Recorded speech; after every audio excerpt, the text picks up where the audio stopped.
Welcome back, mutants. It's time for the ongoing writer-director commentary for C for Chaos. Of course, I'm JT McRoberts, or you might know me as Strebo here on YouTube or in the lands of MVP. C for Chaos has been a long time coming. It was a project we started 10 years ago, and the original idea was to make a full-length feature out of it, but the way things worked out, I overwrote it. We shot too much stuff. It won't make one movie, so we figured, hey, let's release it in chunks. We can turn it into a web series. We'll see what happens that way. So that leads us to where we are now, and with episode 2. So let's dive into this episode and see what's going on. Hitting play now.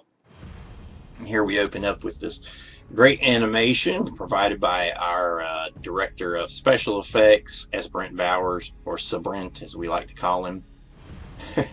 This is actually in the original script. This narration was just the very opening of the movie, but we like the way it kind of sets the tone for everything, so we figure we'll use it as the intro to the show. We'll modify it slightly as we go on. We're hoping to see some proper title credits in here with the actors' names and whatnot. Perhaps there's going to be a shorter version of this so that the opening intro titles don't run quite so long. But the animation is a lot of fun. I really dig it. Brent did a good job putting it all together. It really just brought this sequence to life. This episode 2 has been a bit of a pain in the butt putting together. Brent had to re-upload it again because it was missing a clip earlier, so we've been just going back and forth trying to get this thing straight. He's been working on it for a few weeks, and I know there were some real effects heavy sequences in it that most people won't even know if are even effects, but I'm going to point them out for you. Here we go, C for Chaos, the web series. That's a Brentism right there. He had to put the web series in there. Ever since Respawner, the web series, has been dying to tag the web series on something. So, I'm surprised he didn't change the name of the website to Mutantville, the web series yet. Now, this was interesting. Obviously this is all stuff that we shot to build little news clips. Brent made that animation. The audio here is terrible. This episode is going to be one where I start pointing out all the things that are wrong with absolutely everything. Script-wise, everything's okay. Performance-wise, everything's okay. But audio here is horrendous. We were recording it with the boom mic instead of putting a lapel mic on her. I don't know what the heck we were thinking, but honestly, we didn't know what the heck we were doing at the time. So we're lucky we got anything out of it. The shot of the tracks is in downtown Albemarle. It's actually right by the Numbers Killer's lair, believe it or not. And here we go. This is our first shot of Sunset Avenue in Asheboro, which doubles as Andersonville, North Carolina, which is our fictional home of all things MVP. It's where all of our little horror and sci-fi universes all kind of combine in this weird town, like Stephen King's Castle Rock and everything. And this is funny. All the actors there, well, they've passed now, but they're all wearing jackets and stuff. We shot that in the middle of July. It was balls hot, so they were acting to pretend they were cold. Alright, what you see here with this sequence is the original idea was to just set this up like a slasher film and make people think, okay, going forward, the movie's going to be about these people, so we're just going to follow them. Here's my little Texas Chainsaw Massacre homage or ripoff, if you prefer, as we track in with the lovely Ms. Julie Lauder. By the way, Julie, what's up? She did a great job here helping bring this sequence to life. And Julie's actually the third actress to play this part. I originally wrote it for my sister and her friends. They all came out, did a reading. I wrote the parts for them. When it came time to shoot it, they were all AWOL. They didn't come to shoot. So I had to recast the entire scene. In recasting it, I wound up having to rewrite it. So everything past just Julie and what's his name here? I think his name's Andrew. It's been a while since I've seen some of these actors, so you have to forgive me if I don't remember everybody's names. Um, Everything past that was all part of the rewrite. I had to do a rewrite at the last minute. This scene was one that's always kind of bugged me because I shot it really poorly. Not this sequence so much. This is just, you know, standard slasher film stuff. The lights go out.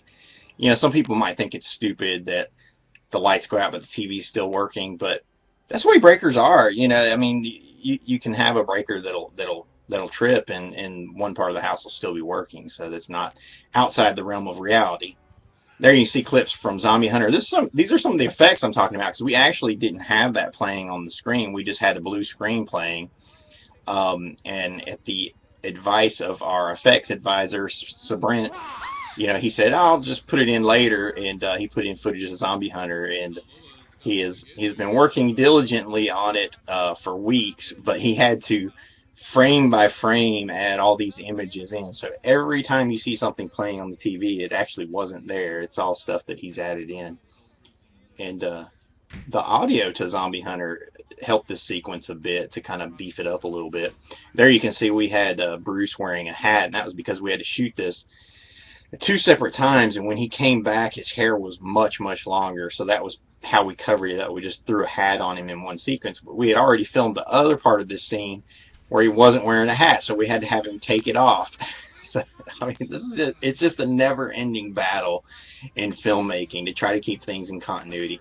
Now, there's a huge chunk of dialogue I cut out right there, mainly because I did a horrible job shooting it. I didn't storyboard this sequence. Like I said, I did a rewrite on it, you know, 2 weeks before we shot it. I didn't have time to storyboard it because we were running around getting effects and fake blood and this and that. And this is actually the first sequence where we brought Todd A. Britt in to work with MVP on C for Chaos. He had done one sequence for Zombie Hunter being our first film, which you see clips of here in the actual movie. I talked over it earlier, but there was a sequence where you see Vanell, who plays Mutisha the Movie Goddess, in a sequence from Robert W. Fillion's See the Dead. That's an homage to our buddy Robert.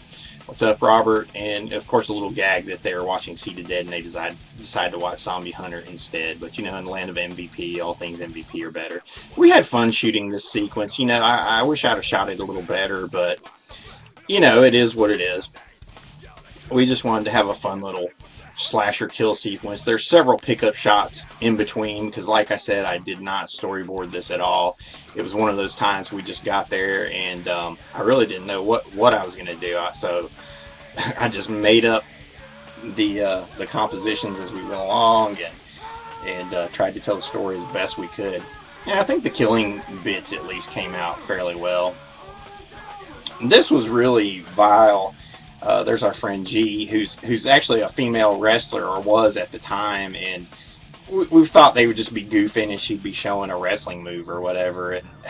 It plays so goofy now, but there you can see we used real chicken livers for these guts, and we laid out plastic like they were actually, like somebody was painting this apartment at one time. And after we shot this sequence, we had been going so long, it was like 5 in the morning when we finished, and that pile of chicken livers was still laying on the plastic. And our good buddy Sabrent said, "Just leave it, I'll clean it up tomorrow." Of course, we come back to finish filming this sequence a week later, and chicken livers are still laying there. The most horrendous smell I've ever smelled. It haunts me to this day. To this day. I thought he did a good job dying here. We always like that. We use a little whipped pan to cheat the knife throw there.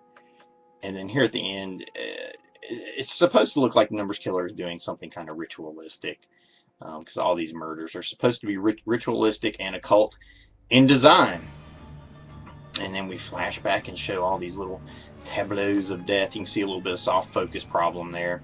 We used autofocus through this entire film, so there are shots with a lot of soft focus, but what can you do? That's why it's all part of the learning process. You can see Guernica there in the background, which we threw in and thought it would kind of match the theme of death and chaos there. And I love these little next time title cards that Brento put here on the end of the sequence to kind of tease what's coming up next, which will be in 2 weeks. So there you go. Oh, and that's going to be that's actually going to be the first sequence inside the comic shop, the Comics Conspiracy.